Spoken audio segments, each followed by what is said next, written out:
আসসালামু আলাইকুম রহমতুল্লাহি বরকাতুল্লাহ। শুভরাত্রি। আজকে বৃহস্পতিবার দিন গিয়া রাত্রে শুক্রবারের দিন, আর কিছুক্ষণ পরে শুক্রবার পরে যাবে। তারপরেও আপনাদের সবার প্রতি আমি সালাম জানাতে আসলাম যে আল্লাহ পাক রব্বুল আলামিন আগামীকালকে শুক্রবার এই পবিত্র দিন জুম্মার দিন যেন আমাদের এই রাত্রটা যেন সুন্দরভাবে যায়। শুক্রবারের দিন যেন আমরা সকলে মিলেমিশে নামাজ পড়তে পারি। কিন্তু শুক্রবার না, নামাজ আপনার প্রতিদিন। কিন্তু শুক্রবার আমাদের জন্য একটা বড়, ছোট রাষ্ট্রের জন্য একটা বিশাল বড় মহব্বতের দিন, আমাদের আবাদতের দিন। কিন্তু আবাদতের দিন প্রতিদিনই, আবাদত প্রতিদিন হইলেও এই দিন আবাদত করলে আল্লাহ পাক রব্বুল আলামিন আমাদেরকে বেশি করে। যে হয়তো শুক্রবারের দিন হলে থাকে অফিস আদালত মিল কারখানা যা আছে সম্পূর্ণ বন্ধ থাকে।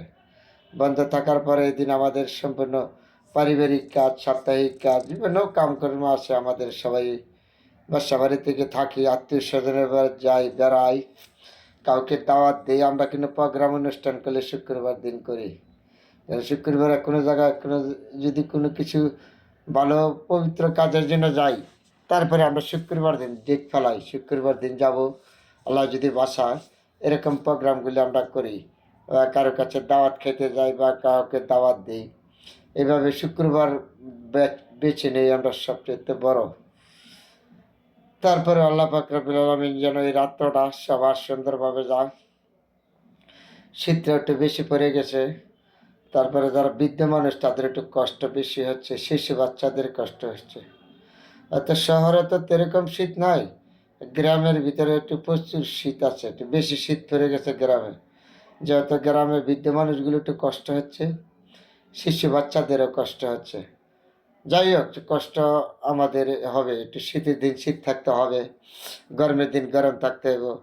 তাইলে আমাদের ছয় ঋতুর দেশ না, ছয় ঋতুর দেশ হলে আমাদের সব ভোগ করতে হবে। শীতের দিন শীত ভোগ করতে হবে, গরমের দিন গরম ভোগ করতে হবে, বর্ষা সিজনে আমাদের পানি হইতে হবে, চৈত্রিক মাসে আমাদের খরান থাকতে হবে, ফাল্গুনের বাতাস থাকতে হবে।